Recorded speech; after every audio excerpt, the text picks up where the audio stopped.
Shape hair cut.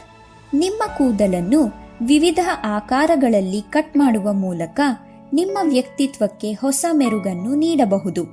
ಬೇರೆ ಬೇರೆ ಆಕಾರಗಳಲ್ಲಿ ಕೂದಲನ್ನು ಕತ್ತರಿಸುವ ತಂತ್ರಗಳು ಸಹ ವಿಭಿನ್ನವಾಗಿವೆ. ಬನ್ನಿ, ಈ ವಿಡಿಯೋದಲ್ಲಿ ನಾವು ಯು ಶೇಪ್ನಲ್ಲಿ ಕೂದಲನ್ನು ಹೇಗೆ ಕಟ್ ಮಾಡುವುದು ಎಂದು ತಿಳಿಯೋಣ. ಕೂದಲನ್ನು ಕಟ್ ಮಾಡುವ ಮೊದಲು ಗ್ರಾಹಕರ ಕೂದಲನ್ನು ಪರೀಕ್ಷಿಸಿ. ಸ್ಕಾಲ್ಪ್ನಲ್ಲಿ ಯಾವುದೇ ಕಟ್ಸ್ ಅಥವಾ ಗಾಯಗಳಿಲ್ಲವೇ ಎಂದು ಪರಿಶೀಲಿಸಿ. ಕ್ಲೈಂಟ್ಗೆ ಏಪ್ರನ್ ಅನ್ನು ಧರಿಸಿ ಮತ್ತು ನಿಮ್ಮ ಕೈಗಳನ್ನು ಸ್ವಚ್ಛಗೊಳಿಸಿ. ಕಟಿಂಗ್ ಮಾಡುವ ಮೊದಲು ಕೂದಲನ್ನು ಸಿಕ್ಕಿಲ್ಲದಂತೆ ಬಾಚಿಕೊಳ್ಳಿ. ವಾಟರ್ ಸ್ಪ್ರೇ ಬಾಟಲಿಯನ್ನು ಬಳಸಿ ಕೂದಲನ್ನು ಒದ್ದೆ ಮಾಡಿ. ಬಾಚಣಿಗೆಯ ಸಹಾಯದಿಂದ 4 ಭಾಗಗಳಾಗಿ ವಿಂಗಡಿಸಿ.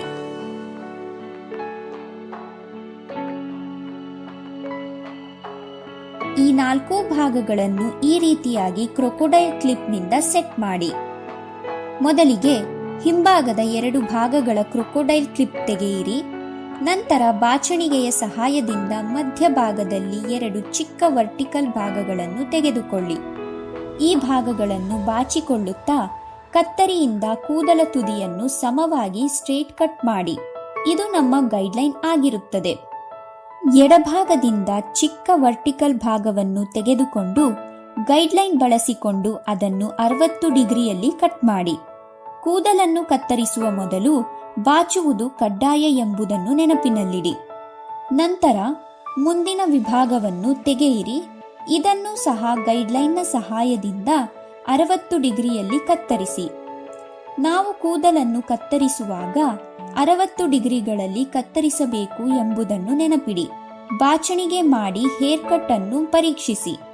ಈಗ ಬಲಭಾಗಕ್ಕೆ ನೀರನ್ನು ಸಿಂಪಡಿಸಿ ಕೂದಲನ್ನು 60 ಡಿಗ್ರಿ ಹಾರಿಜಾಂಟಲ್ ಆಗಿ ಕಟ್ ಮಾಡಿ.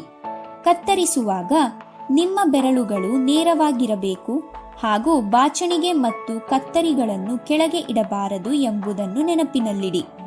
ಈಗ ಮುಂಭಾಗದ ಕೂದಲಿಗೆ ಹಾಕಿರುವ ಕ್ಲಿಪ್ ತೆಗೆದು ನೀರನ್ನು ಸಿಂಪಡಿಸಿ.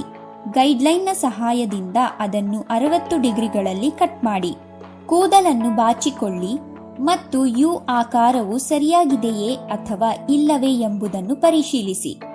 ಕೆಲವು ಕಡೆ ಕೂದಲು ಉದ್ದವಾಗಿದ್ದರೆ ಅದಕ್ಕೆ ಉತ್ತಮ ಫಿನಿಶಿಂಗ್ ಕೊಡಿ.